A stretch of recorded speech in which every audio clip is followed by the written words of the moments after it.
வணக்கம். நான் ருத்ர விநாயக பாண்டியன். எனக்கு ஜோதிட ஞானம் மற்றும் ஆன்மீக அறிவை வழங்கிய பிரபஞ்ச பேராற்றல் மற்றும் இயற்கைக்கு நன்றி தெரிவித்து இந்த பதிவினை வழங்குகின்றேன். நம்ம இன்னைக்கு ஜாதகம் தொடர்பான விளக்கப்பதிவை பார்க்க இருக்கின்றோம். அதன் அடிப்படையில் தமிழ் திரையுலகில் முன்னணி கதாநாயகனாக வலம் வந்து கொண்டிருக்கின்ற மற்றும் அவரை சார்ந்த அவருடைய திருமண வாழ்க்கை குறித்து தற்பொழுது ஊடகங்களால் அதிகமாக விவாத பொருளாக இருக்கக்கூடிய திரைத்துலகில் பாரம்பரியமிக்க ஒரு குடும்பத்தை சார்ந்த ஒரு சிறந்த நடிகராக இருக்கக்கூடிய ஜெயம் ரவி மோகன் அவர்களுடைய ஜாதகம் தொடர்பான விளக்கத்தை தான் பார்க்க இருக்கின்றோம். இந்திய தமிழ் திரைப்பட நடிகராக இருக்கக்கூடிய ரவி மோகன் அவர்கள் செப்டம்பர் 10, 1980 மதுரையில் உள்ள திருமங்கலத்தில் பிறந்தவர். ஜெயம் ரவி என்ற பெயரில் நன்கு அறியப்படக்கூடியவராக இருக்கின்றார். தமிழ் திரைப்படங்களில் சிறப்பான நடிப்புத்திறன் மூலமாக தன்னுடைய பங்களிப்பை வெளிப்படுத்தி வருகின்றார். மூத்த திரைப்பட பட தொகுப்பாளராக இருக்கக்கூடிய எடிட்டர் மோகன் அவர்களின் மகனாக இருக்கின்றார். இவர் ஜெயம் என்னும் படத்தின் மூலமாகவே கதாநாயகனாக அறிமுகமானார். அந்த திரைப்படத்திற்காகவே தமிழ்நாடு அரசின் திரைப்பட விருதும் தென்னிந்திய ஃபிலிம்ஃபேர் அவார்ட்ஸ் 3 தென்னிந்திய சர்வதேச விருதுகளையும் பெற்றிருக்கின்றார். ஜெயம் திரைப்படத்தின் வெற்றியானது அந்த தலைப்பை அவருடைய மேடை பெயரின் முன்னோட்டமாக மாறியது. இவருடைய அண்ணன் ராஜா மோகன் அவர்கள் இயக்கிய M Kumaran son of Mahalakshmi, Unakkum Enakkum, Santhosh Subramaniam, தனி ஒருவன் உள்ளிட்ட படங்களில் நடித்திருக்கின்றார். இவருடைய ஆரம்பகால வாழ்க்கை என்று பார்த்தால் இவருடைய தந்தை அவர்கள் மோகன் தமிழ் ராவுத்தர் குடும்பத்தை சார்ந்தவர். இவருடைய தாயார் ஆந்திராவை சேர்ந்தவராக இருக்கின்றார். இவருடைய அண்ணன் மோகன் ராஜா அவர்கள் ஒரு திரைப்பட இயக்குநராக விஜய் மற்றும் சிவகார்த்திகேயன் போன்ற முன்னணி கதாநாயகர்களையும் இயக்கியிருக்கின்றார். மோகன் ராஜா அவர்கள் சார்ந்த பெரும்பாலான படங்களில் ரவி மோகன் அவர்களை முக்கியமான கதாபாத்திரத்தில் நடித்திருக்கின்றார். இவருடைய சகோதரி அவர்கள் பல் மருத்துவராக இருக்கின்றார். ரவி அவர்கள் சென்னையில் உள்ள ஹைதராபாத்திலும் வளர்ந்திருக்கின்றார். இளமை காலத்தில் இவர் சென்னை அசோக் நகரில் உள்ள ஜவஹர் வித்யாலயாவில் தன்னுடைய பள்ளிப் படிப்பை முடித்தார். பரதநாட்டிய நடன கலைஞர் நளினி பாலகிருஷ்ணன் அவர்களிடம் நடனத்தை கற்றுக்கொண்டு தன்னுடைய 12ஆம் வயதிலேயே நடனத்தை அரங்கேற்றி இருக்கின்றார். சென்னை லயோலா கல்லூரியில் விசுவல் கம்யூனிகேஷன் பட்டம் பெற்ற பிறகு திரைப்படத் துறையில் நுழைய முடிவு செய்தார். மும்பையில் உள்ள கிஷோர் நமித் கபூர் நிறுவனத்தில் நடிப்பு பயிற்சியும் பெற்றிருக்கின்றார். நடிகராக அறிமுகம் ஆவதற்கு முன்பு இவர் கமலஹாசன் அவர்கள் நடித்த ஆழவந்தான் என்ற படத்தில் சுரேஷ் கிருஷ்ணா அவர்களின் உதவி இயக்குநராகவும் பணியாற்றியிருக்கின்றார். இவர் ஜெயம் ரவி அவர்கள் தன்னுடைய தந்தையின் தயாரிப்பிலும் சகோதரர் அவர்களுடைய இயக்கத்திலும் வெளிவந்த ஜெயம் திரைப்படத்தின் மூலமாக அறிமுகம் ஆனார். இந்த ஜெயம் படம் 2002 தெலுங்கு மொழியில் வெளிவந்த திரைப்படங்களின் மறுஆக்கமாகவே இருந்தது. அதேபோல M Kumaran son of Mahalakshmi என்ற படமும் தெலுங்கில் வந்த ஒரு தமிழ் அம்மாயி என்ற படத்தின் மறுஆக்கமாகவே இருந்தது. இவருடைய திருமண வாழ்க்கை என்று பார்த்தோம் என்றால் இவர் 2009 ஜூன் மாதம் தொலைக்காட்சி தயாரிப்பாளராக இருந்த சுஜாதா விஜயகுமார் அவர்களுடைய மகள் ஆர்த்தி என்பவரை திருமணம் செய்து கொண்டார். இவர்களுக்கு 2 மகன்கள் உள்ளனர். ஒரு மகன் ஆரவ் என்பவர் டிக் டிக் டிக் என்ற திரைப்படத்தில் ஒரு முக்கியமான கதாபாத்திரத்திலும் நடித்திருக்கின்றார்.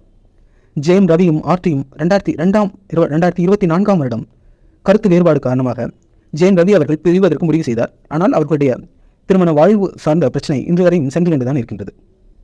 குழந்தை நட்சத்திரமாக ஜெயம் ரவி அவர்கள் பல்வேறு தெலுங்கு படங்களில் நடித்திருக்கின்றார். இவருடைய குறிப்பிடத்தக்க சில படங்கள் பார்த்தோம் என்றால் Jayam, M Kumaran son of Mahalakshmi, Mazhai, Unakkum Enakkum, Deepavali, Santosh Subramaniam, Dhaam Dhoom, Peranmai, Romeo Juliet, Thani Oruvan, Bogan, tick tick tick, Comali, Ponniyin Selvan 2 பாகங்களிலும் நடித்திருக்கின்றார். தற்பொழுது கராத்தே பாபு, தனி ஒருவன் 2ஆம் பாகம், பராசக்தி போன்ற படங்களிலும் நடித்து வருகின்றார். இவ்வாறு பல்வேறு புகழ் திரைத்துறையில் சாதித்திருக்கக்கூடிய ஜெயம் ரவி அவர்களுக்கு ஜாதகம் சார்ந்த அம்சங்கள் எவ்வாறு இருக்கின்றன, அவருடைய நவாம்சம் ராசி கட்டம் எதை சுட்டிக்காட்டுகின்றது, அவருடைய தசாபத்தி சார்ந்த பலன்கள் எப்படி இருக்கின்றது என்பதையும் பார்த்து தெரிந்து கொள்ள இருக்கின்றோம். முதலில் நவாம்சம் சார்ந்த பலன்களை தெரிந்து கொள்ளலாம். நாம் பல்வேறு பதிவுகளில் திரைத்துறையில் சாதிப்பதற்கான அம்சங்கள் என்ன என்று குறிப்பிட்டிருந்தோம். அதை சார்ந்து நவாம்சத்தில் குறிப்பிடத்தக்க பலன்கள் ராசி கட்டம் சார்ந்து முழுமையான பலன்களை தெரிந்து கொள்ளலாம். ஒருவருக்கு 4ஆம் இடம் 9ஆம் இடம் சிறப்பாக இருந்தாலே அவர்கள் கலைத்துறையில் சிறந்து விளங்க முடியும். 9ஆம் இடம் சார்ந்த கிரகங்கள் அல்லது அதோடைய அதிபதிகள் சிறப்பாக இருக்க வேண்டும். மற்றும் அவர்களுக்கு ராகு கேது சார்ந்த தொடர்புகள், சுக்கிரன் செவ்வாய் சார்ந்த அமைப்புகள் இருந்தாலே, அந்த கிரக அமைப்புகள் வலிமையாக இருந்தாலோ, சேர்க்கை அமைப்புகள் இருந்தாலும், பார்வை அது சார்ந்த பரிவர்த்தனை யோகங்கள், வர்க்கோத்தம அமைப்புகள் இருந்தாலும் அவர்களால் கலைத்துறையில் சாதிப்பதற்கான சாத்தியக்கூறுகள் அதிகமாக இருக்கும். அதேபோல இவருக்கு குடும்பம் சார்ந்த தொடர்புகள் இவர் கலைத்துறையில் ஈடுபடுவதற்கு காரணமாக அமைந்ததால் 2ஆம் இடம் சார்ந்தும் பார்க்கலாம். இவருக்கு நவம்சம் சார்ந்து பார்க்கும்பொழுது இவருக்கு லக்னத்திலேயே சூரியனும் குருவும் மாந்தியும் இருக்கின்றது. 2ஆம் அதிபதியான குரு லக்னத்தில் இருக்கின்றார். இவருக்கு 3ஆம் இடத்தில் சந்திரனும், 4ஆம் இடம் புதன், செவ்வாய், ராகு, சனி இது போன்ற சேர்க்கை அமைப்பை சுட்டிக்காட்டுகின்றது. 4ஆம் இடம் பல்வேறு கிரகங்கள் சேர்ந்து ஒரு வலிமையான பலன்களை இவருக்கு எடுத்து காட்டுகின்றது. இவருக்கு 10ஆம் இடம் சார்ந்த கேதுவும் 11ஆம் இடத்தில் நீச்ச சுக்கிரனும் இருந்து சகோதர அமைப்பில் இருக்கக்கூடிய பலன்களையும் அதை எடுத்துரைக்கத்தான் செய்கின்றது. அதேபோல இவருடைய 7ஆம் அதிபதியான சுக்கிரன் நீச்சமாக இருப்பது திருமண பந்தத்தில் இருக்கக்கூடிய பிணக்குகளை அது தெளிவாக காட்டுகின்றது. அதேபோல இவருக்கு ராகு கேது சார்ந்த அமைப்புகளில் இருக்கக்கூடிய தேச அமைப்புகளையும் இது தெளிவாகத்தான் காட்டுகின்றது. இதுபோன்ற அமைப்பில் இருக்கக்கூடியவர்கள் திருமணம் சார்ந்த பிணக்குகள் வரத்தான் செய்யும். அது சார்ந்து ஒரு சரியான ஆலோசனைகளோ அல்லது கடவுள் மற்றும் சில நடைமுறை சார்ந்த பழக்கங்களிலிருந்து மாறுபாடுகள் மற்றும் கடவுள் சார்ந்த சில பரிகார அமைப்புகளும் இவருக்கு உதவிகரமாகவே இருக்கும். வாழ்வில் நல்ல திருமண அமைப்பு ஏற்படுவதற்கு அது நிச்சயமாக உதவிகரமாக இருக்கும். நவம்சமே அவருக்கு திருமண பந்தத்தில் இருக்கக்கூடிய பிரச்சனையை சுட்டிக்காட்டத்தான் செய்கின்றது. ராசிக்கட்டம் சார்ந்த முழுமையான பலன்களை நாம் தெரிந்து கொள்ள இருக்கின்றோம். ராசிக்கட்டத்தின் அடிப்படையில் அவர் புதன்கிழமை உத்திரம் 2ஆம் பாதம் கன்னி ராசியில் சிம்ம லக்னத்தில் வலுவரியில் பிறந்திருக்கின்றார். இவர் பிறக்கும் பொழுது சூரியன் திசை 4 வருடம் 2 மாத கால இருப்பு இருந்திருக்கின்றது. நாம் பார்த்தபடியே ஒருவர் கலைத்துறையில் சாதிக்க வேண்டும் என்றால் அவர்களுக்கு எந்த அளவுக்கு கிரக அமைப்புகள் இருக்கின்றன, சுக்கிரன் செவ்வாய் ராகு கேது அமைப்புகள் 9ஆம் இடம் சார்ந்த அமைப்புகள் எவ்வாறு இருக்கின்றது என்பதை தெரிந்து கொள்ள வேண்டும். மற்றும் இவருக்கு குடும்ப அமைப்பும் வலுவாக இருக்கின்றது என்பதை இந்த ராசிக்கட்டம் சுட்டிக்காட்டத்தான் செய்கின்றது. இவருக்கு லக்னத்திலேயே சூரியனும் குருவும் இருக்கின்றது. நாம் நவம்சத்திலே பார்த்தோம். நவம்சத்திலும் லக்னத்தில் சூரியனும் குருவும் சேர்க்கை இருக்கின்றது. இது ஒரு வர்க்கோத்தம அமைப்பை பெற்றிருக்கின்றார். 2ஆம் இடம் புதன் ஆட்சி உச்சமாக சந்திரன் சனியுடன் சேர்ந்து குடும்பம் சம்பந்தப்பட்ட பலன்களை சிறப்பாக அனுபவிக்கின்றார். 3ஆம் இடத்தில் செவ்வாயும் 4ஆம் இடத்தில் மாந்தியும் 6இல் கேதுவும் மற்றும் 12ஆம் இடம் சுக்கிரனும் ராகுவும் மறையக்கூடிய அமைப்பை பெற்றிருக்கின்றார். இங்கு சுக்கிரன் புஷ்கர நவம்ச நட்சத்திர சார அமைப்பை பெற்றிருக்கின்றது. டிகிரி அடிப்படையில் பார்க்கும் பொழுது சந்திரனும் இவருக்கு லக்னம் சார்ந்து வருகின்றார். ராகு 12 மற்றும் லக்னம் சார்ந்த டிகிரி அமைப்பில் சற்றும் 25 டிகிரியை கடந்து இருக்கக்கூடிய நிலை இருக்கின்றது. சுக்கிரன் சிறப்பாக புஷ்கர நவம்ச நட்சத்திர சாரம் பொருந்தி நல்ல யோக பலன்களை கொடுக்கக்கூடியதாகவே உள்ளது. இவருக்கு பார்த்தோம் என்றால் இவருக்கு சூரியனும் குருவும் சார்ந்த வர்க்கோத்தம அமைப்பு, அதேபோல புதனும் சனியும் சார்ந்த வர்க்கோத்தம அமைப்பும் அது 2ஆம் இடம் சார்ந்து இல்லை, அது 4ஆம் இடம் சார்ந்து இருக்கக்கூடியது, இங்கே 2ஆம் இடம் சார்ந்து இருக்கக்கூடியதாக உள்ளது. அதற்கு 2 வர்க்கோத்தம அமைப்பையும் பெற்றிருக்கின்றார். நல்ல சிறப்பான யோகமான ஜாதகராகவே இருக்கின்றார். இவருக்கு 4ஆம் இடம் சார்ந்த அதிபதியான 12 செவ்வாய் 3ஆம் இடம் வருகின்றார். அவரே 9ஆம் அதிபதியும் அவரும் 3ஆம் இடம் சார்ந்து வருகின்றார். மற்றும் ராகுடன் சுக்கிரன் சேர்ந்திருக்கக்கூடிய அமைப்பு இவர் திரைத்துறையில் சாதிக்கக்கூடிய வல்லமை பெற்றவராக மற்றும் குடும்பம் சார்ந்த அமைப்பும் சிறப்பாக இருப்பதனால் அதற்கான யோக பலன்கள் தெளிவாக சுட்டிக்காட்டுகின்றது. நவாம்சத்திலே அவருக்கு அதற்கான பலன்கள் தெளிவாக இருப்பதனால் அதன் அடிப்படையில் அதன் முன்னேற்றமான பலன்களை இவர் பெறக்கூடியவராக இருக்கின்றார். இதற்கு குணநலன்கள் என்றால் பார்த்தோம் என்றால் நல்ல கம்பீரமானவராகவும் மற்றும் தெளிந்த அறிவு சிந்தனை பொருந்தியவராகவும் சற்று கடந்த கால நிகழ்வுகளை மற்றும் ஒரு முடிவெடுப்பதில் இருக்கக்கூடிய பிரச்சனைகளையும் அது சுட்டிக்காட்டத்தான் செய்கின்றது. அதிக உணர்ச்சிகளை வெளிப்படுத்தக்கூடிய தன்மை கொண்டவராகவும் அதிக இலக்கு ஆசை லட்சியங்கள் மற்றும் கற்பனை திறன் பொருந்தியவராக உயர் இலக்கு லட்சியங்கள் கொண்டு செயல்படுவராக உணர்ச்சிகளை கட்டுப்படுத்த இயலாத தன்மையும் அவருக்கு இருக்கத்தான் செய்கின்றது.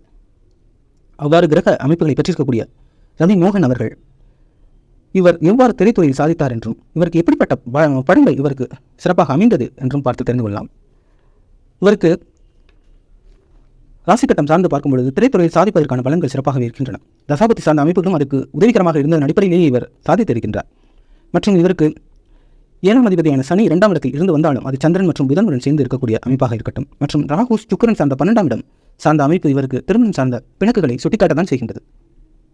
இவருடைய தந்தை 5ஆம் இடம் மற்றும் 9ஆம் இடம் குறிக்கும். நாம் நவம்சத்திலும் பார்த்தோம் என்றால் இவருடைய 5ஆம் அதிபதியான குரு லக்னத்தில் வருவார். அதேபோல இவருடைய 9ஆம் அதிபதி 3ஆம் இடம் சார்ந்து வரும். அவ்வாறே இவருடைய 5ஆம் அதிபதியான குரு ராசிக்கட்டத்திலும் லக்னத்திலும் 9ஆம் அதிபதியான செவ்வாய் 3ஆம் இடம் சார்ந்து வருவது தந்தை 3ஆம் இடம் என்றாலே எடிட்டிங் இது போன்ற அமைப்புகளை குறிக்கும். மற்றும் திரைத்துறையில் எப்படிப்பட்ட பலன்களை அவர்கள் எதிர்கொள்ள முடியும் என்ற அடிப்படையில் இவர் தந்தை ஒரு எடிட்டராக இருக்கின்றார். இவரும் 9ஆம் அதிபதி 3ஆம் இடம் சார்ந்து வருவது இவர் எப்படிப்பட்ட படங்களை நடித்திருந்தார் என்றால் இவர் ஒரு அரசியல்வாதி மற்றும் போலீஸ் அதிகாரியாக இராணுவ அதிகாரியாக வனத்துறையை சார்ந்தவராக ஒரு விளையாட்டு வீரராக குறிப்பாக பார்த்தோம் என்றால் இவர் ஒரு பாக்ஸராக 1-to-1 பேஸ் பண்ணக்கூடிய விளையாட்டு வீரர் மற்றும் 12ஆம் இடம் ராகு சுக்கிரன் வருவது இவர் ஒரு ஃபுட்பால் பிளேயராக ஒரு வானிலை ஆராய்ச்சி சார்ந்து விளங்கக்கூடியவராக இந்த 12ஆம் இடம் ராகு சுக்கிரன் சார்ந்த குடும்பம் சார்ந்த அமைப்புகள் சந்தோல் அவருடைய படங்களான சந்தேஷ் சுப்பிரமணியமாக இருக்கட்டும் சம்திங் எனக்கும் இது போன்ற படங்கள் குடும்பம் சார்ந்த ஒரு நட்பை உறவுகளை மேம்படுத்தக்கூடிய படங்களாக இருந்தது. அதேபோல இதற்கு படங்கள் அனைத்தும் ஒரு சிறப்பாக ஒரு போதைப்பொருள் தீவிரவாத அமைப்பு அரசியல் காமெடி மற்றும் இசைத்துறை போன்ற சாதிக்கக்கூடிய வல்லமை பொருந்திய அந்த 9-3 தொடர்பு 2-12 அமைப்புகள் சிறப்பாக இருப்பதனால் அதன் அடிப்படையில் இவர் படங்களில் சிறந்து விளங்கியிருக்கின்றார். அவருக்கு குரு திசையில் கூட சூரியன் குருவும் சேர்ந்திருக்கக்கூடியது. இவர் ஒரு மன்னராக ஒரு பொன்னியின் செல்வன் என்ற படத்தில் ஒரு ராஜராஜ சோழன் அருண்மொழி செல்வன் என்ற கதாபாத்திரத்தையும் இவர் சிறப்பாக நடித்திருப்பார். சூரியன் குரு சேர்ந்த சேர்க்கை இவருக்கு அப்படிப்பட்ட கதாபாத்திரங்களையும் ஏற்று திறன்பட நடிப்பதற்கு காரணமாகவே அமைந்திருக்கின்றது. இவருக்கு தாய் என்று பார்த்தோம் என்றால் இவருடைய 4ஆம் அதிபதி 3ஆம் இடத்தில் வந்தாலும் நவம்சத்திலே 4ஆம் இடம் சார்ந்த பலன்கள் சிறப்பாகவே இருக்கின்றன. இவர் கலைத்துறை சார்ந்து சிறப்பாக சாதித்திருக்கின்றார். இவருடைய குணநலன்கள் சிறப்பாக இருக்கின்றன. சகோதர சகோதரிகள் சார்ந்த பலன்களும் இவருக்கு நன்றாக இருக்கின்றது. 11ஆம் இடம் அதிபதியான புதன் 2ஆம் இடத்தில் உச்சமாக இருப்பது இவருடைய சகோதரி ஒரு பல் மருத்துவராக இவருடைய சகோதரர் ஒரு திரைத்துறையில் சாதிக்கக்கூடியவராகவே இருக்கின்றார். குடும்பம் சார்ந்த அமைப்புகள் நன்றாக இருக்கின்றன. மனைவி சார்ந்த அமைப்புகள் இருந்தாலும் திருமண பிணக்குகள் இருக்கத்தான் செய்கின்றன. அதேபோல 5ஆம் அதிபதியான குரு லக்னத்தில் வருவது காதல், இது போன்ற பிரச்சனைகளும் வருவதற்கு காரணமாக அமையும். இவருக்கு ரவி என்ற பெயர் வருவதற்கு சூரியன் லக்னத்திலே ஆட்சியாக இருக்கக்கூடியது ரவி என்ற பெயர் பொருத்தமாகவும், மற்றும் ஜெயின் ரவி என்பது ராகு சுக்கிரன் சேர்ந்த 12ஆம் இடம், அந்த தசாபதி இவர் ஜெயின் ரவி என்றும், மற்றும் தற்பொழுது இவருக்கு குரு தசாவி அவருக்கு அவருடைய 5ஆம் இடம் சார்ந்த அவருடைய தந்தை பெயரையே இவர் சேர்த்துக் கொண்டிருக்கின்றார், ரவி மோகன் என்று சேர்த்துக் கொண்டிருக்கின்றார். இதற்கு ராகு 12இல் 3ஆம் இடம் செவ்வாயும் இருக்கக்கூடிய அமைப்பே அதிகமாக வேற்றுமொழி படங்களில் இவர் நடிப்பதற்கு காரணமாக 9-3 தொடர்பாக இருக்கட்டும், 12ஆம் இடம் சார்ந்த ராகுவும் இவருக்கு வேற்றுமொழி படங்களில் நடிப்பதற்கு முக்கியமான காரணமாக அமைந்தது. அது சார்ந்த மறு ஆக்கம் செய்யப்பட்ட படங்களில் அதிகமாக நடித்திருந்தார். இவருடைய அண்ணன் படங்கள் பெரும்பாலும் இவருக்கு வெற்றி தந்த படங்களாகவே இருந்தன. ஆரம்ப காலத்தில் பரதநாட்டியம் போன்ற கலைகளில் சிறந்து விளங்குவதற்கு இவருடைய நவம்சத்திலும் ராசிக்கட்டத்திலும் 9ஆம் அதிபதி 3ஆம் இடம் சார்ந்து வருவது காரணமாகவும், இவர் கல்வி விசுவல் கம்யூனிகேஷன் என்ற துறையை படித்திருக்கின்றார். அதற்கு காரணம் இவருடைய 2ஆம் அதிபதி 2ஆம் இடத்திலேயே ஆட்சியாக இருப்பது, ராகு சுக்கிரன் 12இல் மறைவதும் காரணமாக இருந்திருக்கின்றது. இவர் இளமை காலத்திலேயே இதுபோன்ற திரைத்துறையில் நாட்டம் கொண்டவராக இருந்ததுக்கு இவருக்கு 2ஆம் இடம் சிறப்பாக இருக்கின்றது. 8ஆம் அதிபதி குரு லக்னத்திலே வருகின்றார். நவம்சத்திலும் குரு லக்னத்தில் இருக்கக்கூடிய அமைப்பு இருக்கின்றது. 11ஆம் அதிபதியும் 2ஆம் இடத்தில் உச்சமாக இருக்கின்றார். இளமை காலத்தில் சிறந்து விளங்குவதற்கான அனைத்து சாத்தியக்கூறுகளும் இதற்கு கிரக அமைப்பில் இருக்கத்தான் செய்கின்றன. இவர் 8ஆம் அதிபதி லக்னத்தில் வரக்கூடிய அமைப்பு, இவர் ஒரு உதவி இயக்குநராகவும் செயல்பட்டிருக்கின்றார். அதேபோல இவருடைய 10ஆம் அதிபதியான சுக்கிரன் 12இல் மறையக்கூடிய அமைப்பு மாமியார் சம்பந்தப்பட்ட பிரச்சனைகளை அவர் சுட்டிக்காட்டுகின்றார். மற்றும் இவருடைய 6ஆம் இடத்தில் தனித்த கேது இருக்கக்கூடிய அமைப்பு இவர் வேலை, கடன், பிரச்சனைகள் இது போன்ற அமைப்புகளை சுட்டிக்காட்டத்தான் செய்கின்றன. 6ஆம் அதிபதியான சனி அவரை 7ஆம் அதிபதியாகவும் இருப்பதனால் மனைவி சார்ந்த அமைப்புகளில் இருக்கக்கூடிய பிரச்சனைகள் இருக்கத்தான் செய்கின்றன. அதை களைவதற்கான சாத்தியக்கூறுகளும் இருக்கின்றன. அதற்கான சரியான ஆலோசனைகளை மற்றும் சரியான ஒரு வைராகியத்தையும் மற்றும் கடவுள் சார்ந்த நம்பிக்கைகளையும் வளர்த்துக் கொள்ளும் பட்சத்தில் இது போன்ற பிரச்சனைகளை சுமூகமாக கையாள முடியும். இதற்கு குழந்தைகள் சார்ந்த யோக பலன்களும் இருக்கின்றன.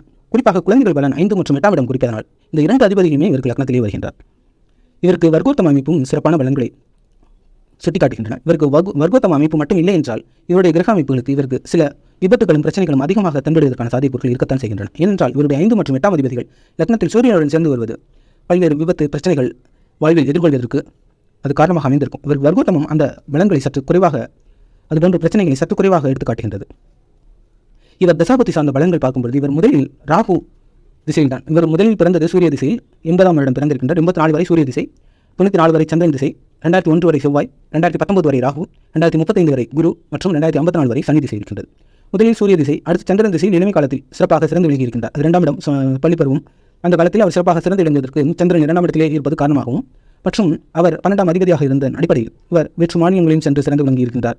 அரங்கேற்றம் போன்ற நிகழ்வுகளை நடத்தியிருப்பதற்கு, பரதநாட்டியம் போன்ற கலைகளிலும் சென்று விளங்குவதற்கு, இளமை பருவத்தில் படங்களை நடிப்பதற்கும் இந்த சந்திரனை காரணமாக அமைந்திருக்கின்றது. அடுத்ததாக செவ்வாய் திசையில் நடிப்பு பயிற்சியை கற்றுக்கொண்டிருக்கின்றார். இடைநிலை கல்வி செவ்வாய் 3ஆம் இடத்திலிருந்து கொடுத்திருக்கின்றது. அடுத்ததாக ராகு திசையில் தான் 2001ஆம் இடத்துக்கு பிறகு ராகு திசை ஆரம்பித்திருக்கின்றது. அதன் அடிப்படையில் ராகு சனி சார்ந்த திசையில் 2009ஆம் வருடம் ஜூன் மாதம் இவர் திருமணம் செய்து கொண்டிருக்கின்றார். ராகு 12இல் மறையக்கூடிய அமைப்பு. இவர் சனி 7ஆம் அதிபதியாக இருப்பதனால் அந்த காலகட்டத்தில் திருமணம் செய்து கொண்டிருக்கின்றார். மற்றும் இதற்கு 2003ஆம் வருடம் அந்த ராகு திசையில் தான், ராகு என்றாலே கலைத்துறையில் சாதிப்பதற்கு அமோகமான பலன்கள் வழங்குவார் என்பதன் அடிப்படையில் 2003ஆம் வருடம் திரைப்படத்துறையில் அவருக்கு முதன்முறையாக ஒரு தொடக்கத்தை கொடுத்திருக்கின்றது. இவர் கதாநாயகனாக சிறந்து விளங்கி இருக்கின்றார். அதுபோன்று இவருக்கு பல்வேறு அம்சங்களும் சிறப்பாகவே பெற்றிருக்கின்றன. அவ்வாறே இவருக்கு 2003ஆம் வருடம் திரைப்படத்துறையில் சிறந்த ஒரு கதாநாயகனாக என்றியும் ராகு திசை சுயபுத்தியிலேயே மற்றும் இவருடைய சந்திரன் திசையில் குழந்தை நட்சத்திரமாக சிறந்து விளங்கியிருக்கின்றார். இவருடைய 12ஆம் அதிபதியான ராகு இவருக்கு அமோகமான பலன்களை வழங்கியிருக்கின்றது. இவருக்கு 2019 முதல் 2021ஆம் வருடம் காலகட்டமான குரு திசையில் இவருக்கு ராகு திசை முடிந்து குரு திசையில் ஒரு குறிப்பிட்ட அளவுக்கு இடைவெளி ஏற்பட்டிருக்கின்றது. படங்களில் நடிக்காமல் இருந்தார்.